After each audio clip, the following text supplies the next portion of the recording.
I'm so much more feeling rather than thinking, judging. Like I'm so much more in that just like feeling where the words, like the vibration in the words, like the frequency, like what's really going on kind of thing. Cause it's often Hmm. like blah, blah, blah, blah, blah, blah, blah. But then there's this like what's really going on Yeah. that I can hear.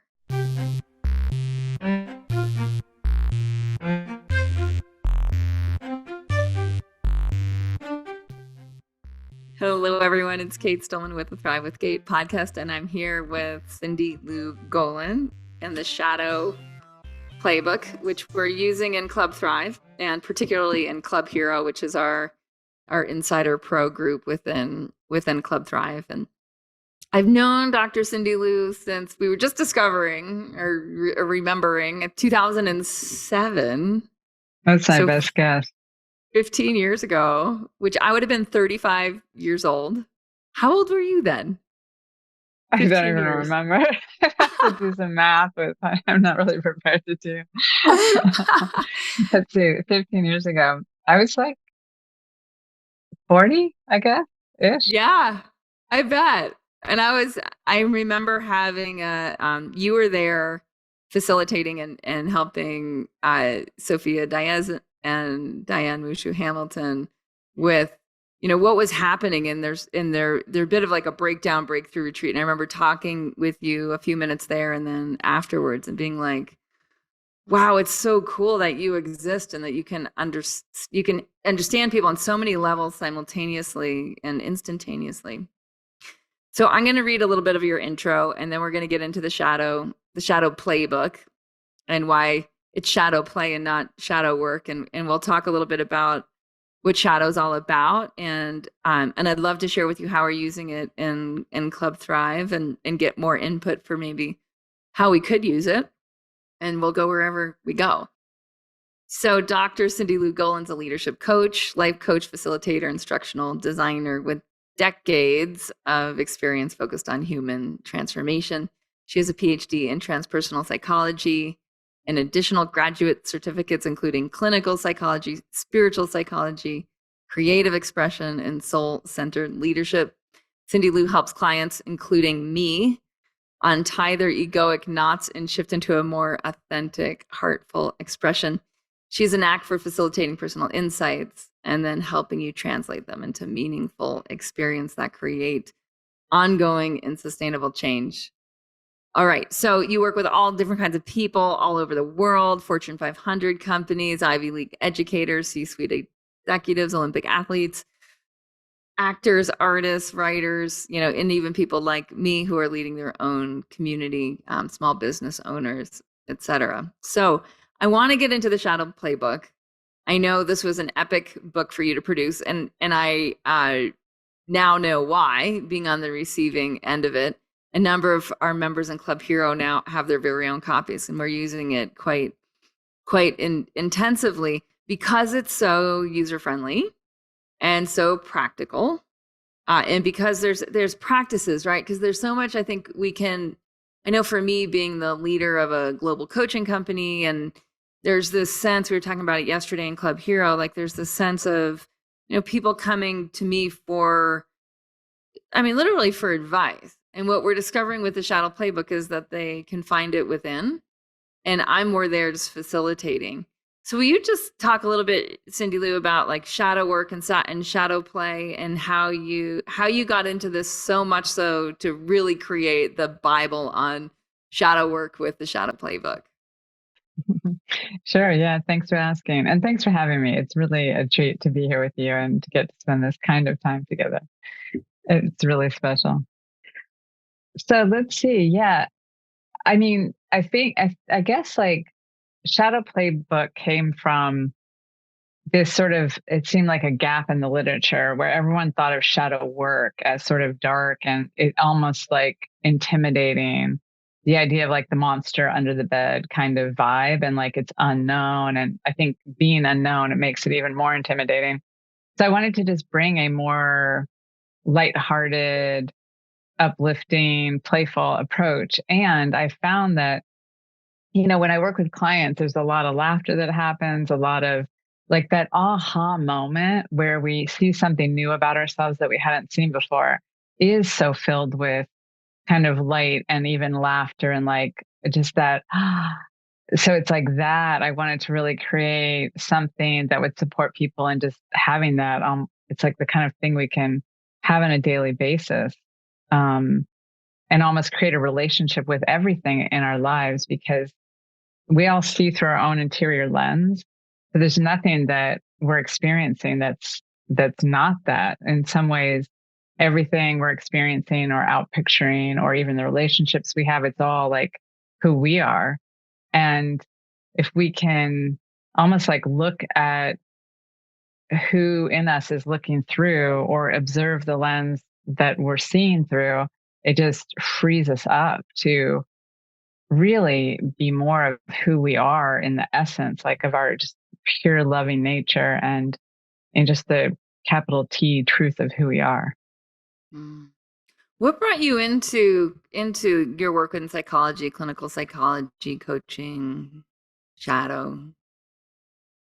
Um, Good question. I'm not sure. I suppose I mean, my first career was in film, which is an odd transition. I guess I'd always thought I wanted to work one on one with people. I actually sought out to become a therapist and then realized the type of work I wanted to do is probably more suited to coaching and also just the restrictions of a psychotherapy license, like was like only and that sort of thing. And so just casting a wider net and just being with people and um, sort of through experimentation, I suppose, and probably mostly now that I feel into it with you, my own curiosity about freeing myself and liberating my own awareness probably is what really led me to yeah, play in this field.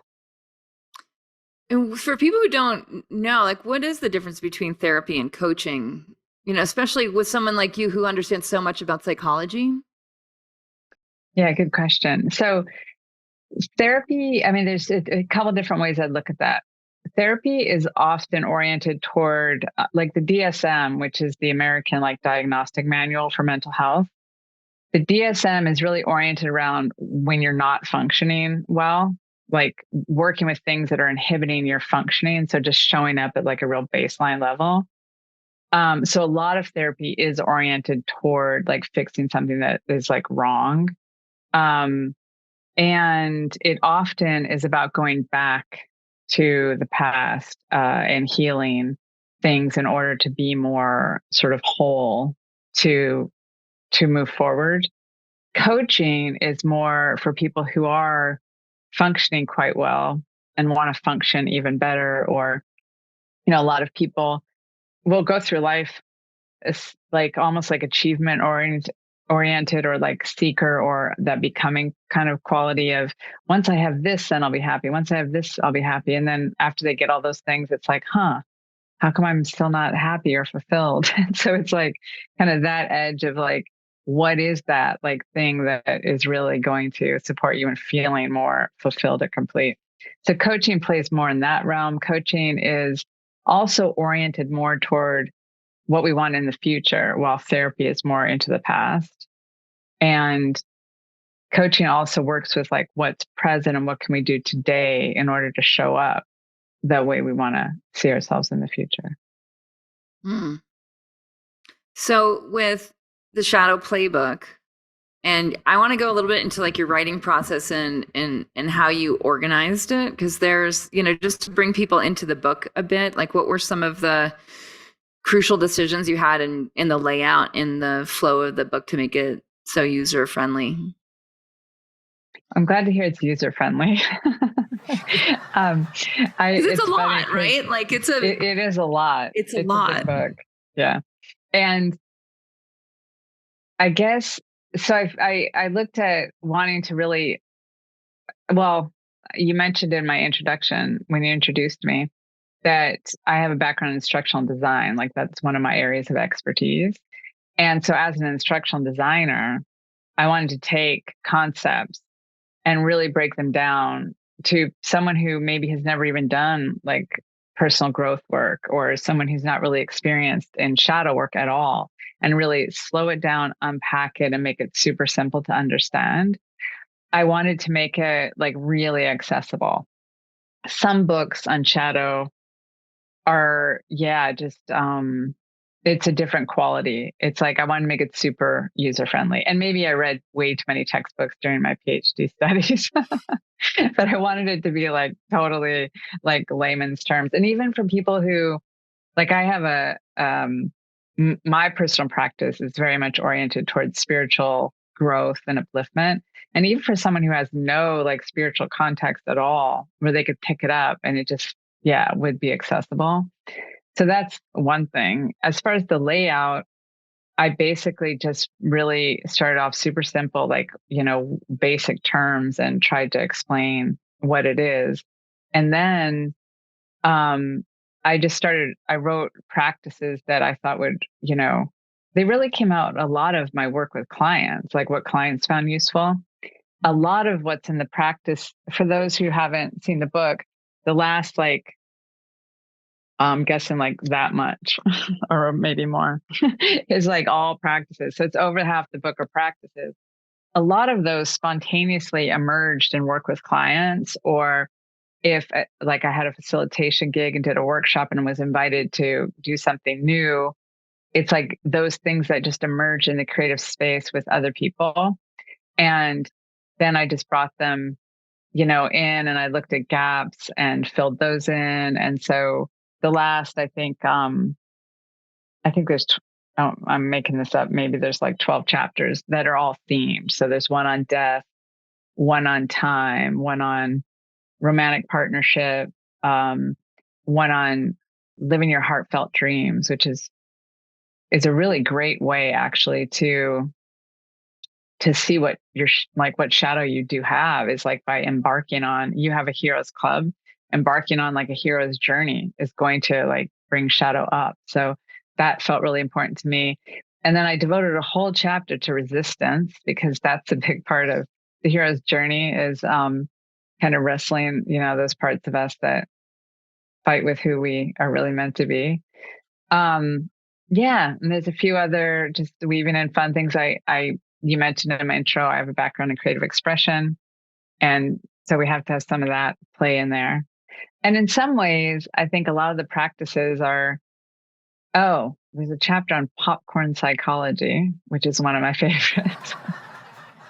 It's like sneaking in the back door and then going, oh, that's my shadow. It's like that kind of, in ways we don't expect. Hmm. I have to say, one of my favorites is the iPod Oracle. Have you read that one yet? No. It's so fun. So what you do is it's amazing. Like, from my experience and, with myself and also with clients, it's like, we're in this field. It's almost like that wants us to wake up. And so everything around us is facilitating our own growth and awareness. So with iPod Oracle, you just take like your playlist or all songs or whatever. You ask a question. I always call in like, my divine guide. And then you ask a question, and then you, with shuffle on, you hit the button, and whatever the song is, it's like the answer to your question. And it's good for open-ended questions, right? And so then it will reveal like what it is that yeah. So that's super fun and magical. And then there's like instructions in the book about how to interpret the song if that's not obvious. But yeah, it's like a dream. It's like we're dreaming up everything, whether it's a song that shows up in our music, or an actual dream, or a movie that we saw, or whatever is manifesting. Even like when you go out on a walk, what you're experiencing, or what your children or your husband say to you, it's all of it's part of our dream, I suppose. Hmm. There's a few things I want to touch on in there. Like, one is the trust you have with the creative process, even, on the moment, on the spot, live in person, one-on-one, or with a group. And because I work with so many coaches at Wellness Pro Academy, I know a lot of people struggle with the transition from teacher to coach, or from the idea of the one who should know everything in the front of the room. And so often that coming, like a lot of times I just come with beginner's mind to a group coaching call. And I know having a few decades of experience is really helpful of just like letting go into the field of what's arising and then to do spontaneous exercises that I like have no idea where they come from. Usually there's a breakthrough. Like I try to note what we did so I can do it again. It sounds like that's where a lot of this came from in the shadow playbook. Can you just talk about trusting for people who don't want to let go of structure, maybe an invitation into how they might be able to get excited about letting go of structure so that something else, so something spontaneous could happen, or any advice? Mhm. Um, yeah, well, I loved how you shared about it, and I can really relate. And beginner's mind is such a good suggestion. It's like being in the space of not knowing is like where creativity happens. It's like, let's say we go to a call or a coaching client or a facilitation or whatever the thing is, and we already like know exactly what we need to do. Like we know everything and it's mapped out and it's scripted. It's like it's sort of dead in a way. Like it's a closed road, it's a closed loop. And everything really is happening in the moment. So I suppose I would encourage people to do the optimal amount of prep or have the optimal amount of structure to support them in being like most available to the moment and to everything in the moment, the other people they're with and the work that they're doing and just, what wants to come through. It's like to create an open channel. And sometimes, shadow work can be really helpful in, like, I liked how you talked about you had enough experience in a way to be confident that you knew if you were available, things would come through you and they'd be amazing and magical and useful and meaningful. And it's like whatever people need to do to connect to that trust, everyone has the capability of what we're talking about, like everyone. It's sort of, and so it's just what do we need to do individually to support ourselves and showing up to that. And it's unique. For some people, it might be a lot of prep and then letting the script go. For others, it might be like, for me, I like no prep. That's my favorite. But it's not always practical because if you're working with other people or you have time frames. So, I mean, it's also easier to not prep. But again, like for some people, and I'm this way too. If I show up with no prep, it's like, oh my gosh, my ego is going to come in and I'm going to be contracted. I'm not going to be available because people are going to find out I don't know what I'm doing. And it's like all that kind of stuff. So in some ways, talking to those inner parts of ourselves, like everything we can do to show up in a way that makes us most available to the magic in the moment. And yeah, I think that's the best way to say it. I get this hit of, I know it's like if I'm showing up into a coaching call or a podcast or whatnot, and I want to just be available without very much preparation, without like creating a, already I would say streaming the whatever it is, like the great possibility into like a channel. Um, there's the sense of like I know enough, may I be available. And I noticed when in my coaching, like when I was able to, I think, sort of stumble upon that just through being overscheduled, really, and just like being like, showing up, with like whatever, a minute late kind of thing. And what is it, a minute late and a dollar short? Um, just being like, I know enough. May I be available? And that's when the most unbelievable things would start to happen, and so that I could start to trust that, Mm. trust whatever is. And I totally hear you too, because it's like not all situations can go with that. Like sometimes a little preparation goes a long way. I want to talk. You brought up resistance. Can I Yeah, just add yeah, something there? please. When you Yeah, just shared that, what really struck me is about how when you like you didn't have time to prep, so you showed up so fresh, and how I sense like your quality of listening and like the receptivity that invited forward, which I can relate to too. It's like when we show up to a coaching client and we just like listen, and it's like that openness. And so the same is true if we're facilitating or doing something else. Like we can listen to, if it's not another person, just to whatever's present. Yeah. Yeah. Yeah. And with me, with it's all group coaching, it's like what's really arising in the field together. Mm. And then I think because I'm so, cognitive dominant egoically, it's like if I can show up in that listening into the group, into the collective, I'm so much more feeling rather than thinking, judging. Like I'm so much more in that just like feeling where the words, like the vibration in the words, like the frequency, like what's really going on kind of thing. Cause it's often Mhm. like blah, blah, blah, blah, blah, blah, blah. But then there's this like what's really going on Yeah. that I can hear. And Mm. it's usually Nice. not Well that said. technical. It's like usually there's some, it's usually resistance against some necessary course of action to hit a desired result. Mhm. Of course. Okay, so resistance. I love the Stephen Pressfield quote you pulled out. The more scared you are of a work or calling, the more sure we can be that we have to do it. Will you talk about that relationship? Because you brought up, just why there's a whole section on resistance in the chapter, and Stephen is such the guru on the art of war and turning pro, and just this really allowing resistance or shadow to be in the field, but having a playful connection and a sense of inevitability.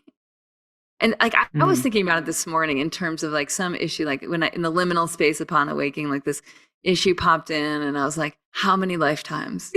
Like how feels like three, in the sense of like, okay, unless I meet this, it's like how many more?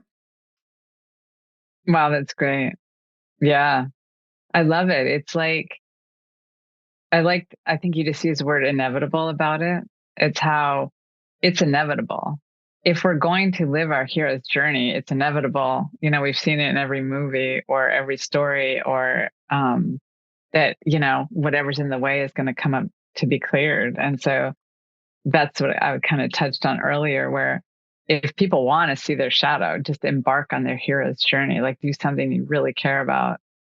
Or like Stephen Pressfield says, something you're afraid of, because it will take us out of our comfort zone. And yeah, like that's where it's happening. It reminds me of Brene Brown, like being in the arena. Um, it's just, yeah, like that's really living and staying in our comfort zone. I mean, that's, some people choose to do that, and there's nothing wrong with that. But it's a different kind of life, than the yeah, the hero's journey. It's a different, calling ourselves forward to be even more than we thought we could be. So yesterday we did the exercise of actually I need to look up which one did we do. It was exercise draw your way out. Mm. And so we started the coaching call with, what do you want? I just asked, what do you want coaching on today? Like what, challenge and obstacle.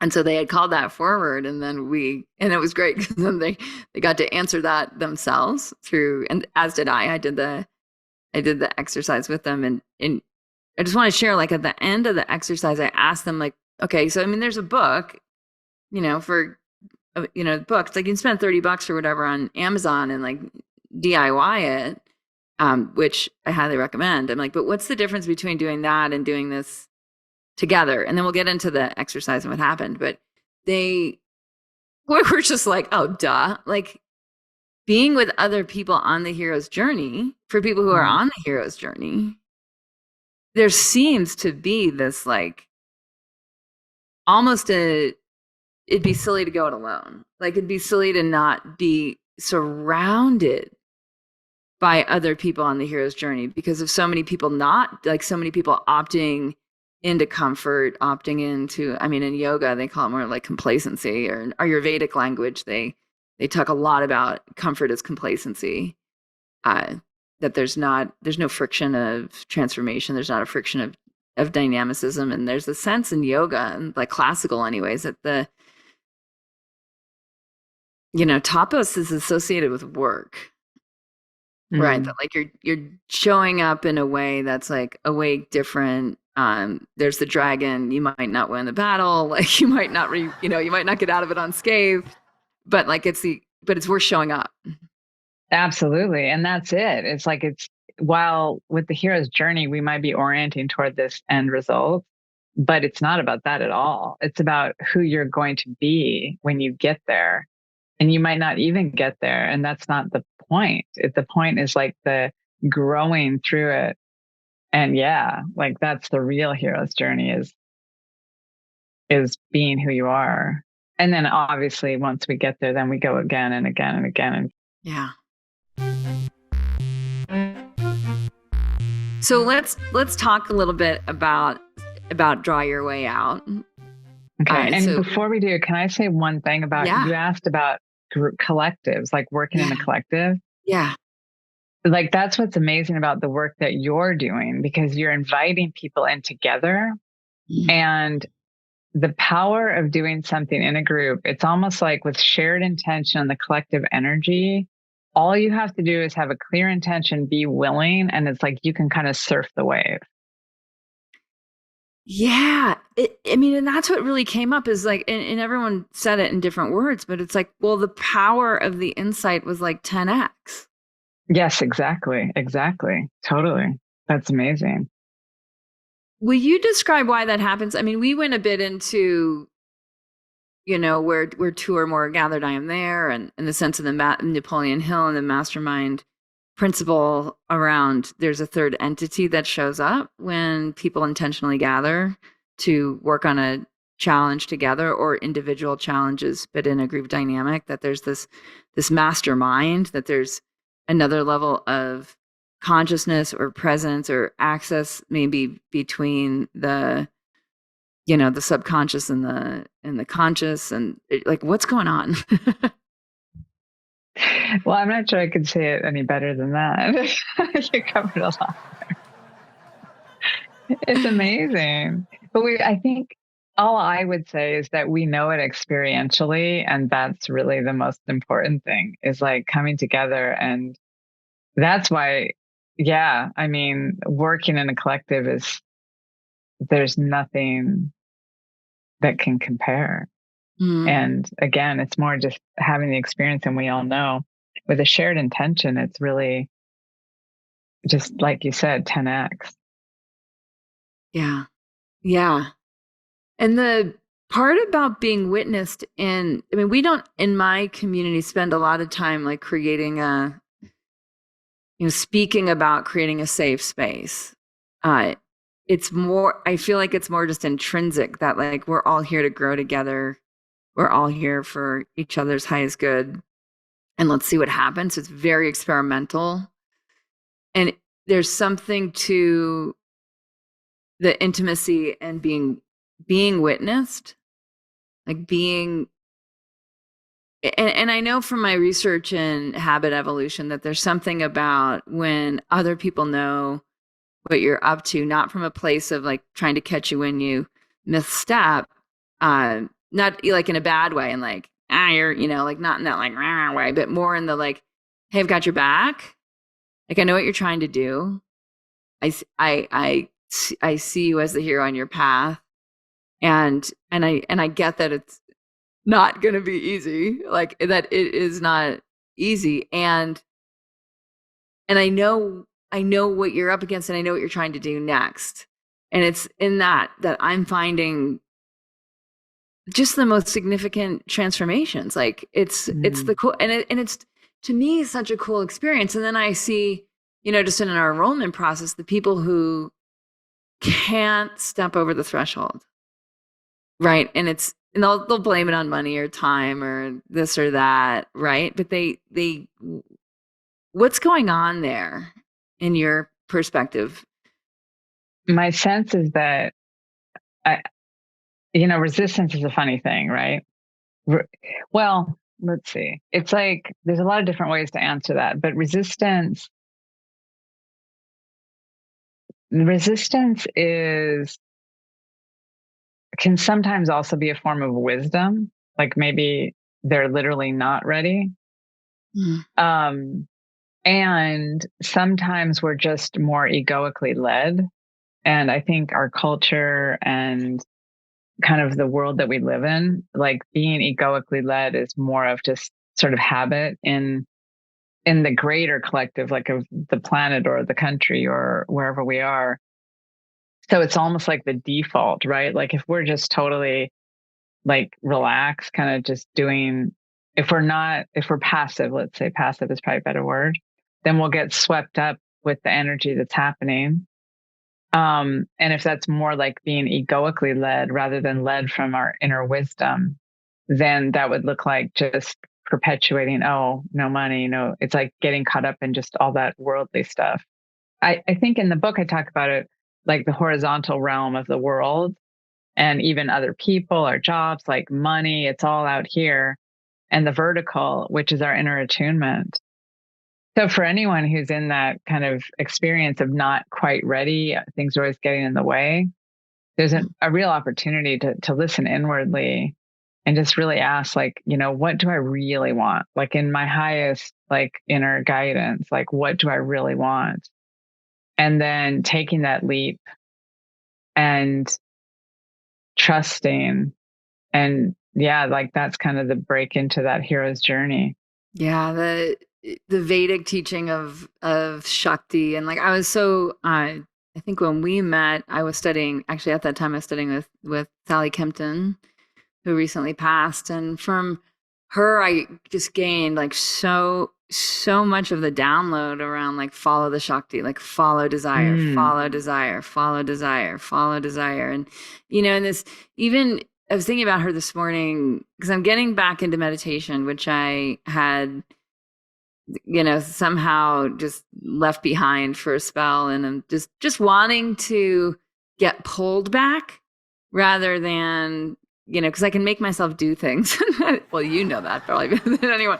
I can really make myself do things, but I'm like, I didn't want it to come from there. I wanted it to come from because I've had so many incredible experiences from having a deep meditation practice over time, and like when it kind of left me and I let it. And then getting pulled back into just like today, I sat, and it's actually been so funny. I should tell you this. So yesterday, I'm like, I really want to sit. So I sit. And then I sit inside and have a beautiful space. And I hear this, which means there's a hot air balloon going over my house. Because I live in the Tetons, and like in the summer, in the early morning, in the wee hours, like the hot air balloons, they take off on one side of the valley, and there hadn't been like I had not been in their flight path all summer. So I'm like, oh, and I had set my timer, and I was like a minute in when like, so I'm like, fuck it. I open my eyes, I go outside, and my practice is just watching the Mm. hot air balloon, which like hot air balloons, and like I'm getting like Pippi Longstocking, and just that playfulness, and the just watching, and just being witness to, and noticing that like this concept in yoga of Brahma Muhurta, this like the peaceful hours of the dawn, like that's the only time hot air balloons can fly, is when there's no Wow. wind. Wow. So I'm like, this is just, and thanks to Sally, it's like, this is not doing it wrong. Like, this is doing it right. Like, this is, you know what I mean? Cause like this, the part of me, like the classical yogi in me that's like disciplined to, there's a way to do this, which I was trained in for over a decade before I met Sally. So like, it really Wow. got ingrained. And then this morning I sat and I was just like, I just want to sit outside. And so I like literally same thing, like set the timer. I was like, nope, I'm going outside. So I go and I sit on my patio, and I'm looking at the Tetons, and I close my eyes, and then I just let my eyes be like halfway open. And I like start recalling Dr. Andrew Huberman's research at Stanford, and how, the light is what sets circadian rhythm. Like the light, those like 3 layers of cells behind the eyes catching the light of dawn, and then the light gets so transparent. I can see all the little things in the air, like all the little bugs and all the things that are just like awake, and this sort of ephemeral, like the 10,000 layers of light that happen at dawn, and the sense of just that desire, just letting the practice pull me back, rather than like this, old school 10 wraps on the finger, on the knuckles if you don't do it right kind of thing. Do you want to speak to anything in that? Maybe. Thanks for inviting me into that. I get really connecting to that experience. Well, let's see. It's like what's present when you shared that is the sense of letting it take you, like surrendering to what was calling you, whether it's a hot air balloon or being outside and I love that you brought forward Sally, because she holds such a fond place in my heart. And yeah, so much wisdom in her teachings. And in some ways, it's more of a feminine approach. Ken Wilber talks about like an ascending kind of spiritual path or a descending spiritual path. I'm not sure I like the descending word so much because it's so uplifting, but like Sally's like following desire and listening to your heart. And what I loved about how you shared it, it's like there's no wrong way to do it. And it's true in meditation, and it's true in our shadow play, and it's true in whatever we want to do to wake ourselves up, or in living our hero's journey. And it's like listening to and almost like turning the volume down on everything else and just listening to, yeah, like what is like enlivening for me in this moment, and following that is like such a good compass. Absolutely. Yeah. Yeah. And that attunement of desire, and let's talk a little bit about Eros and Agape, and the descending path versus the ascending path. There's so much, as I feel like I'm just in the last maybe year and a half, just gone so many layers into the subconscious, like stuff I didn't know, like a lot of PTSD, just stuff that I just didn't really have any idea of, mostly from, I'll call it unattachment parenting, or like hospitalized medicated births, and the stuff that most of us were exposed to, and just kind of getting it, just processing that through my body, and seeing, I think, the layers of, so many, I'll air quote, successful women, still pretty wrapped up in like the masculine structures of achievement and success. And when I look at this idea of the descent, or of Agape, of the heroine's journey is one that seems like, in Jungian psychology, it's like the journey to hell and back. It's like literally the journey into the light. It's like through the darkness, like through that which can't be seen, and waking light. And when I think of like how babies are born, it's like, if we look at, if we air quote, we'll put air quote around evolution too, like the sense of like, transcendence of like, of up and out rather than down and in. And it's like how babies are born. It's like down and in. It's like down, and your consciousness has to move down. And so for women defined and men defined like integrated power, there has to be this down and in. And I was even thinking of like when a woman gives birth, her milk has to let down. And if she's in a state of anxiety, it won't let down. So the nourishment, right? It's like there's no humans without babies. There's no healthy humans without deep nourishment. And it's like we have to be able to go down and in. That whole, I would say, the disruptions, if we go a little bit into the collective shadow that we're processing as a culture, and that need to go in, do shadow play, like let down, like in a space that we're able to release some of those subtle levels of anxiety, and just I'm so curious, like what pops in for you? Well, what pops in is the both and, like including it all. And there's nothing that we could be experiencing that isn't like okay or isn't um like any emotion that we have is the emotion that we're having. It's like that's all it is. So just because it's there makes like I would encourage people to give themselves permission to feel it. Mhm. Um yeah, and just how, with that kind of, well, and I'll say too, feminine and masculine, like we all have feminine and masculine energy within us. And just allowing like the both and again, just whatever is present is totally okay.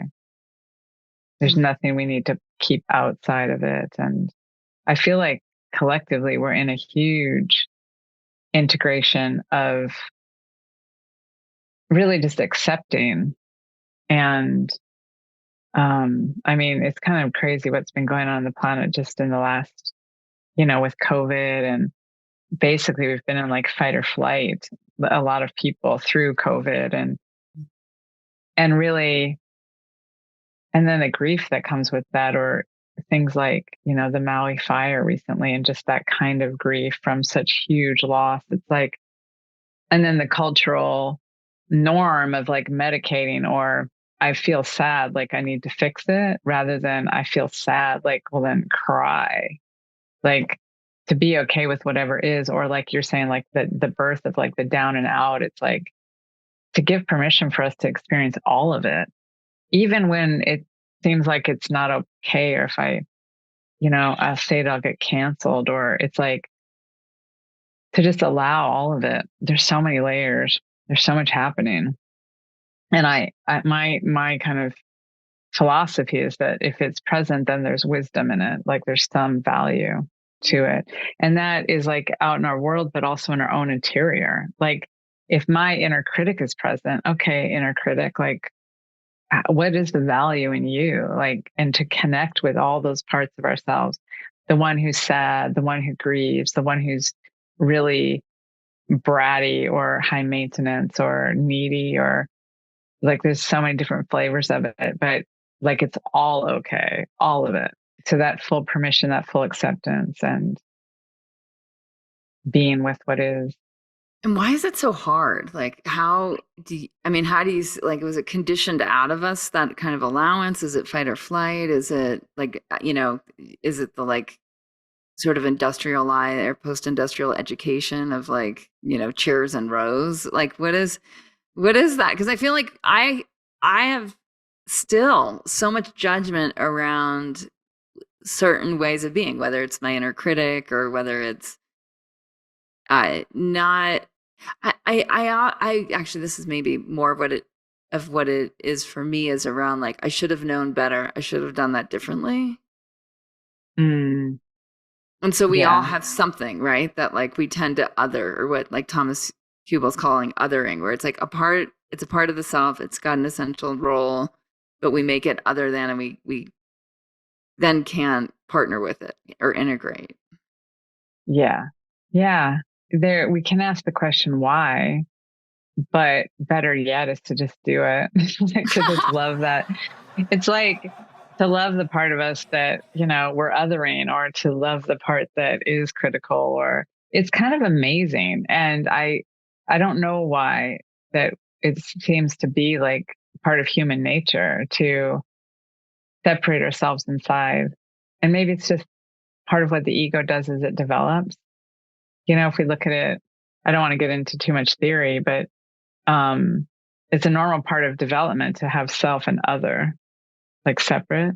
Mhm. And then once we have the capability of taking a perspective on ourselves, or having like, more ability to take perspective, we can see the part of us that we've shut out. And so like even just for whoever's listening to the podcast, to really invite us, like look at what is that part that you don't want to own, What is that part you push away? And just, you can literally sit down and have a conversation with that part of yourself and get to know it. You can tell it, like, I don't like you. Why are you so difficult? And then take its perspective. And as that part of you, let it speak to that, response, and to just, um, yeah, to continue to get to know ourselves. Like, there's that idea that any person in the world, if you like really got to know them, you'd like them, like you'd have compassion and love for them. And the same is true for all the inner parts of ourselves. Like, there's nothing, yeah, like inside us that we won't love once we get to know. Every part of us every part of us just wants to be heard. And again, I do believe there's wisdom in every single part of us. And they want to be loved. So that's pretty, in some ways simple. Yeah. Yeah. Well, simple to, yeah, but hard to do, right? Like hard to do when we're caught up in it. So if we're caught up in it, then is it like, it's like kind of stop, drop and feel. And then Exactly. Well, stop, drop and observe. Or instead of stop, drop, stop, elevate and observe. Great. We have another shadow practice to add to our playbook. But basically, the ego. So the ego is the part of us that is against-ing, right? Or othering, if you want to use that term. Mm. So the ego is the one that's doing that. And the ego is the part of us that has things in polarities. There's like a right and a wrong. There's a good and a bad. I want to win and I want you to lose. Or I want to lose because that makes me even more special. Victim, perpetrator, power. Like, it's like, vulnerable. It's like, that's the ego. And it's really obvious in the world today. Like, there's so much like polarity.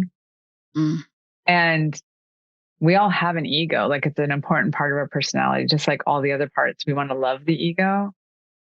Mm. But the ego isn't the part that can do all these things we're talking about. It's not the part that can love, the inner critic. That's not up to the ego. The ego is the part that is basically our status quo, our comfort zone, our sense of identity.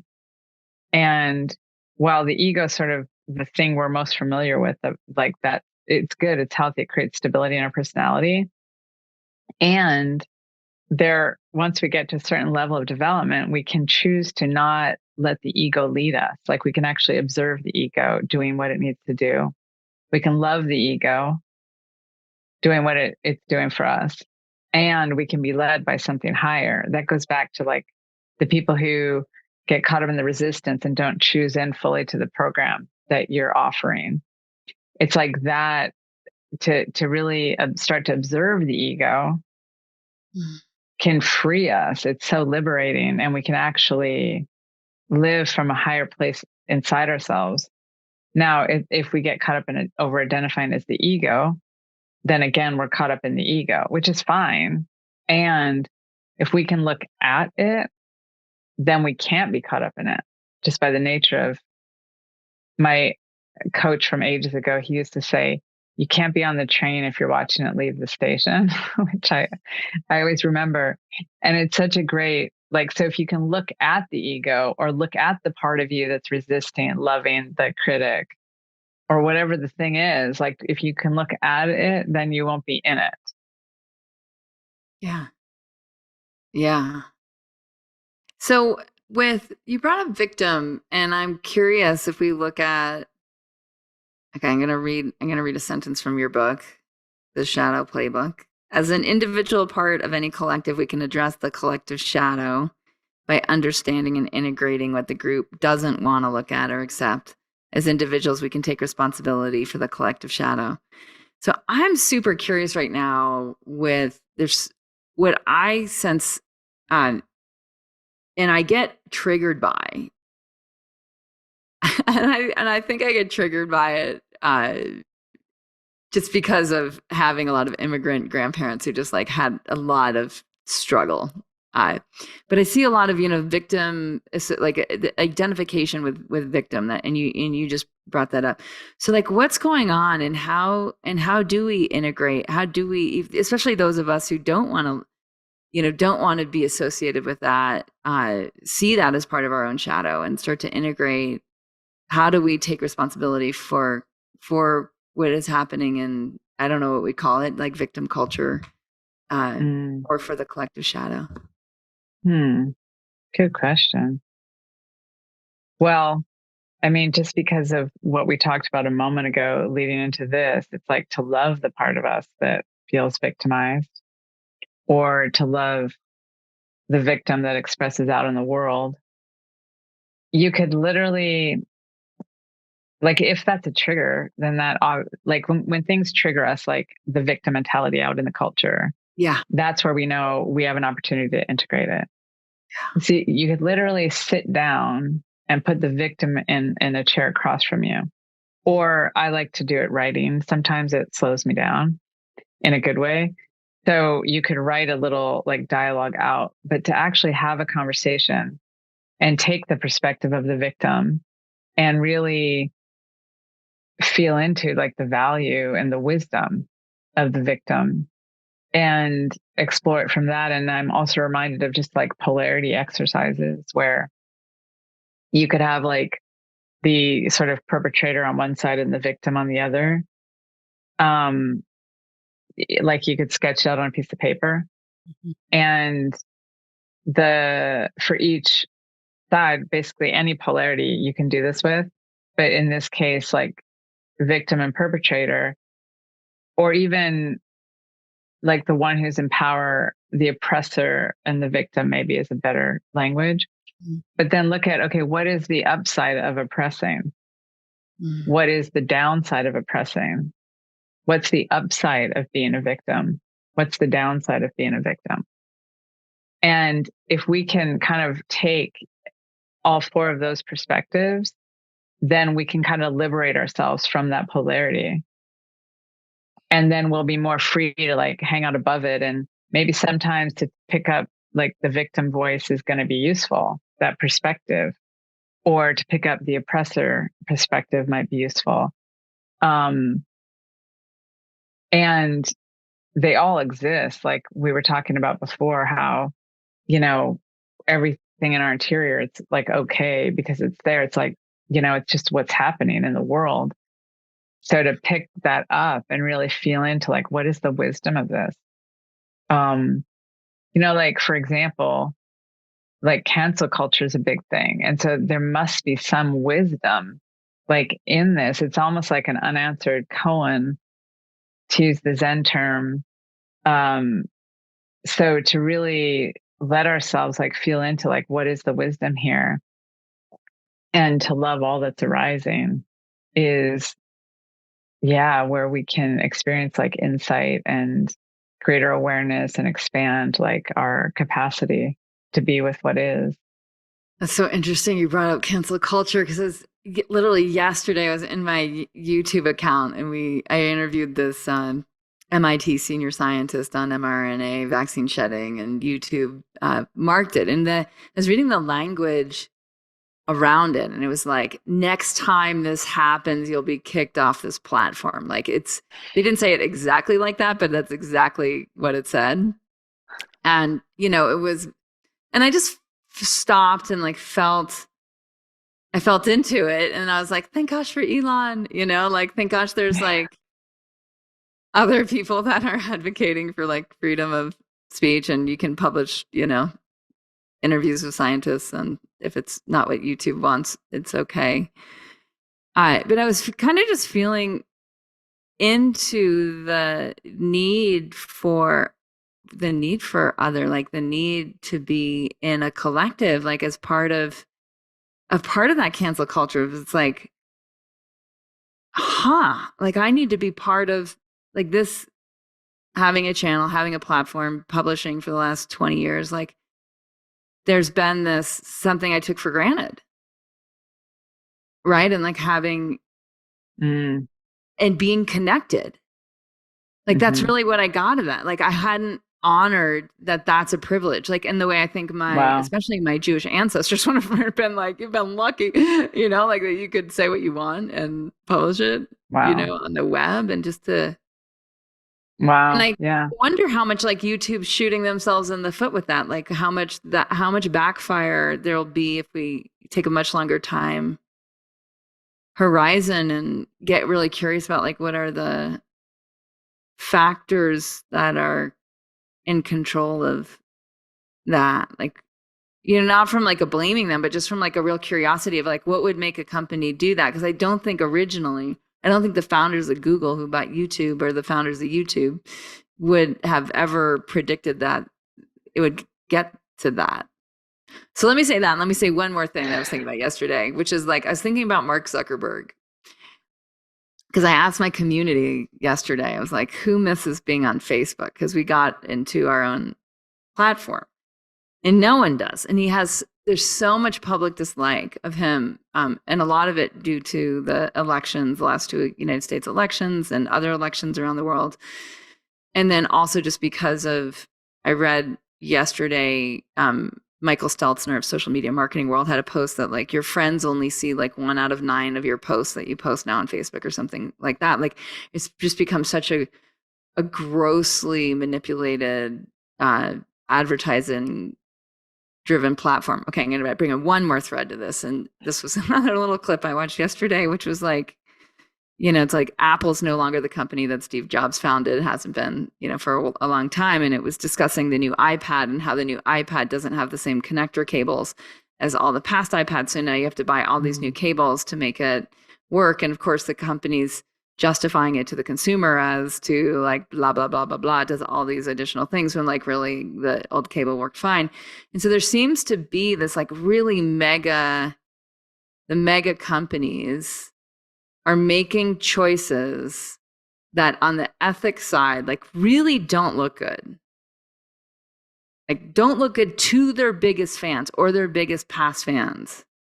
Mm-hmm. And they're opting in to me in a way to like people who are less critical in terms of their thinking or less demanding in terms of their consumerism, but might be more of the mass market.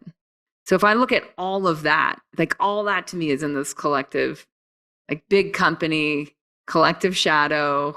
Like how do I help take responsibility for that as part of the collective shadow? Well, literally to say, wow, like I've created this, Mm. to literally say, wow, I've created this. I've created a world where people are afraid to speak. I've created a world where it's like more important to sell a new adapter than like give good customer service or whatever. It's like to just own it and to really look at like, well, there's two threads. So to look at it that way, like to be sort of radical and like we could even let ourselves embody it and say like, I am ... And just as a way to play, like what happens to me when I try this on this perspective. So that's a way to play with it. Another is to really look at what is it that I find most objectionable about this, and then to really explore the shadow there, because that's always shadow gold. If there's anything we're really triggered by, and I can relate to like when you were so much, I could relate to a lot of what you're sharing, but it's like the transactional culture or that like everyone's trying to make like sometimes when I get online, I feel like everyone's like sometimes when I Google something I want to purchase, like I was trying to find a supplement this morning. I can't quite, I feel like I'm in this like everyone wants a piece of me. It's like, is this real? Is this an ad? Like, what is this? And like, it's like feeling like it's not trustable and I'm being manipulated and all that kind of stuff. So whatever is coming forward for us, like that's my flavor today anyway. And to look at like, how am I doing that to myself? Like, what are the ways that I'm, or trying to fool myself, or it's like to really, it's all a mirror. Like I love Ron and Mary Holnick, who are run the University of Santa Monica. They say outer experience is a reflection of inner reality. And that it's like, that's the easiest way almost to be with anything. It's like, just assume. And even if it's like, you don't need to believe it, but just assume for practice sake that outer experience is a reflection of your inner reality. And then just work with that within yourself and see what shows up. It's really powerful. I do believe that's true, but you don't have to believe that's true to find value in just playing with that. I love that you don't have to believe that it's true. Like it's almost not the point, right? It's like it's on like that truth or whatever's on a different plane than the insight and the Mm-hmm. shift in. And so what happens as we do become more integrated, just in closing, like what happens as we do say I integrate I do that and Mm. like what happens within me? Is it that I then witness what's happening with more acceptance and there's less, and then I literally have like less tension in my physiology? Or is it like I actually become more capable because I become more connected and empathetic and Yeah, I mean, I would say all of the above. But what happens with shadow work or shadow play is like, or even other, I'm sure a lot of people do what I call shadow play or shadow work in their own, like there's all kinds of forms that exist. It's basically self-awareness. But it's almost like I picture it like a scale, like it's like each thing that we're offended by and we can integrate it, or each person who like upsets us and we integrate it, or the thing out in the world, whatever, continuing to integrate. Once we tip the scale, it's like we're literally in love, like with life. And yeah, there is like acceptance. And I think that it probably shifts from being more egoically identified into be like more fully residing in that higher version of us and we can access it all the time. Ken Wilber talks about like states versus stages. And it's like that state of a higher awareness or being connected to our inner wisdom.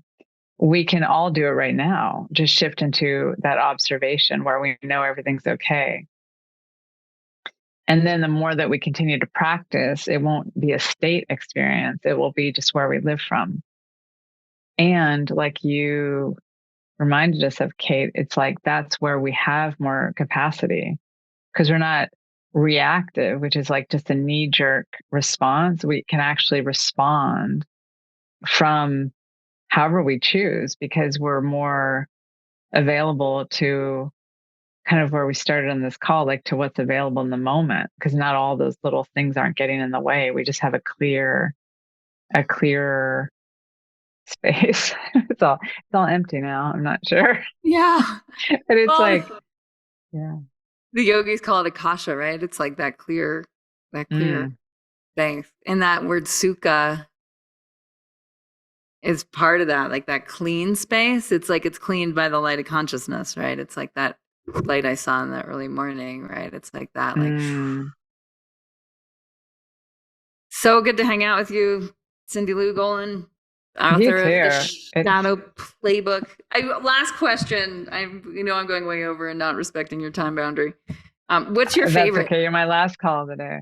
Okay, good. What's your favorite of the 100 ways, or which one comes to mind of like the 100 ways to shine light on more of who you are already? I love the iPod Oracle.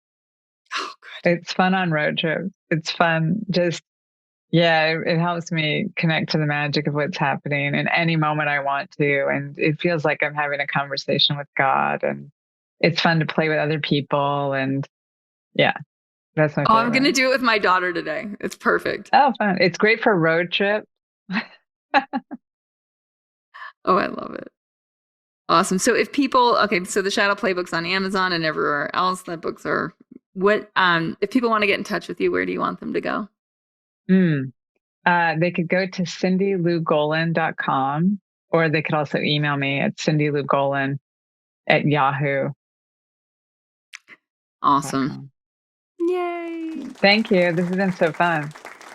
So fun. It's like the first time I've seen you in person since 2007. Even though I talk to you all the time. There's a It's fun to body. like, yeah. You're radiant and beautiful and awesome. And thanks for doing the work that you do in the world. It's so Oh, good you're on the planet at this time. oh, likewise.